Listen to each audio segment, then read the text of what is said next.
Hoy vamos a hablar de una figura muy interesante que nos muestra, que comprueba, corrobora algo que nuestro fundador siempre dijo. La fuerza del mal está en la debilidad del bien. Si los buenos somos fuertes, somos santos, somos aguerridos, somos decididos, el mal va a quedar vuelto nada. Mientras que si nosotros somos mediocres, el mal ahí comienza a crecer. Se trata del beato Clemens von Galen, el obispo que tuvo el valor de enfrentar a Hitler.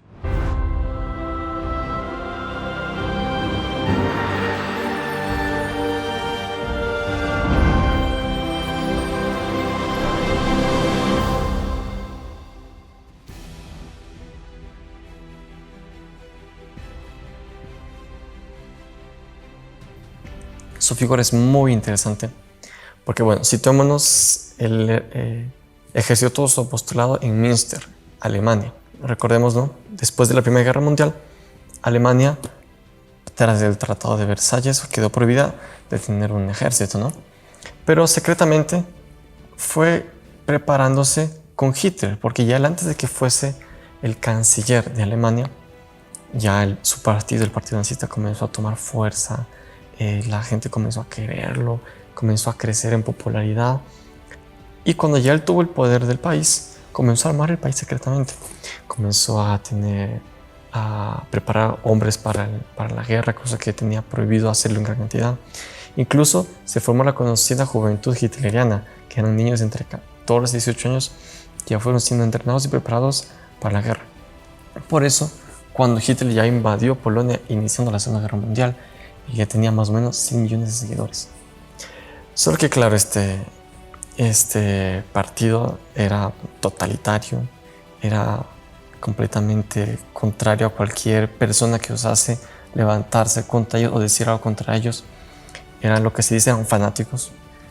Y el beato von Galen fue ordenado, digamos, sagrado obispo pocos meses después de que Hitler subió al poder. Entonces él comenzó a hablar contra Hitler, contra el partido nazista. Y eso, pues en la época, ustedes saben, quien conoce un poco de historia, era amarrarse la cuerda al cuello, porque segurísimo te ponías a hablar contra el Estado, te mataban, simple y sencillamente. Pero él no tuvo miedo. ¿Qué era lo que le llevaba a ir contra ellos? En primer lugar, digamos, su poca condescendencia con la iglesia, con Dios, y la manera como Hitler, ustedes ya recordarán, despreciaba a todos aquellos que no fuesen útiles o aquellos que tuviesen, digamos, problemas físicos, como las personas idosas, los niños con síndrome de Down, en fin, quien tuviese algún problema natural era despreciado y a estos los mataban, ¿no? Ya conocemos los campos de concentración, tantas cosas horribles. Incluso entre esta selección que hacía Hitler, terminó muriendo un primo de Joseph Ratzinger, el Papa Benedicto XVI. Cierto día, Rosenberg fue a Münster para hacer unos discursos hablando sobre el partido nazista, y tuvo la osadía de hablar contra el obispo von Galen. Estamos en una época en que los católicos se decían católicos y actuaban como católicos, no como hoy en día que están los católicos que se dicen no practicantes. Católicos, entre comillas, no practicantes, ¿no? Porque esos no son católicos. Él comenzó a hablar contra el obispo, y al día siguiente de su discurso hubo una procesión de 20,000 personas en la ciudad a favor del obispo, contra este hombre, contra este nazista.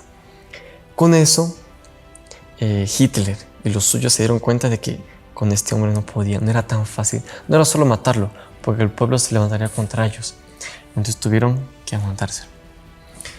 Así fue pasando, llegó la guerra, y en 1941 el obispo de Münster hizo un sermón contra Hitler, contra el nazismo, pero fue tremendo, fuertísimo, sacudió a todo el mundo, a todo el país, terminó enterándose de cómo este obispo iba contra Hitler, y Hitler no aguantaba. A la semana siguiente, otra vez, un sermón más fuerte que de la semana pasada.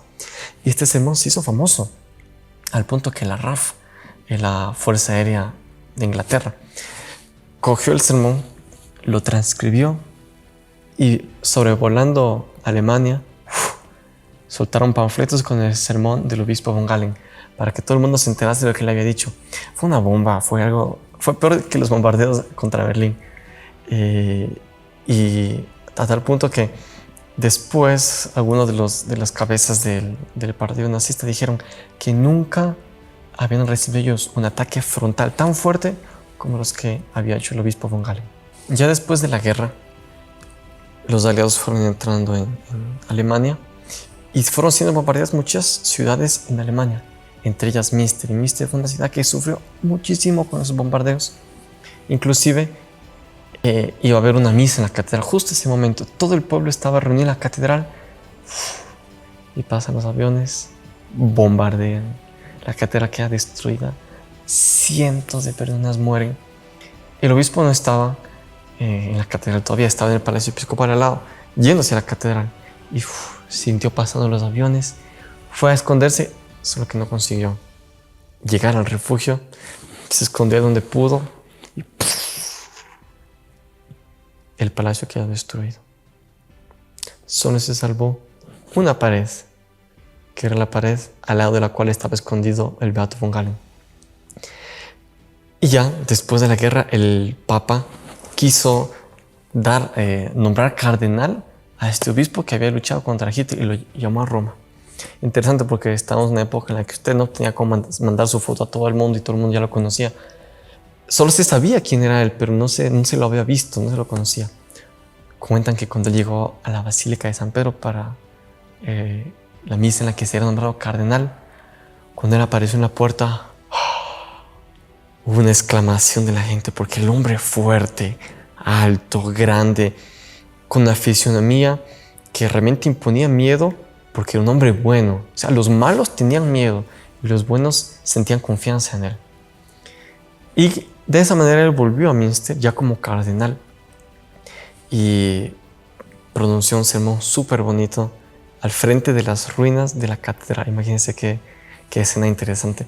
El cardenal que había luchado por esa ciudad, siendo obispo, ya cardenal, predicando frente a la catedral. Y misteriosamente a los planes de Dios, una semana después de regresar a Münster, fallece.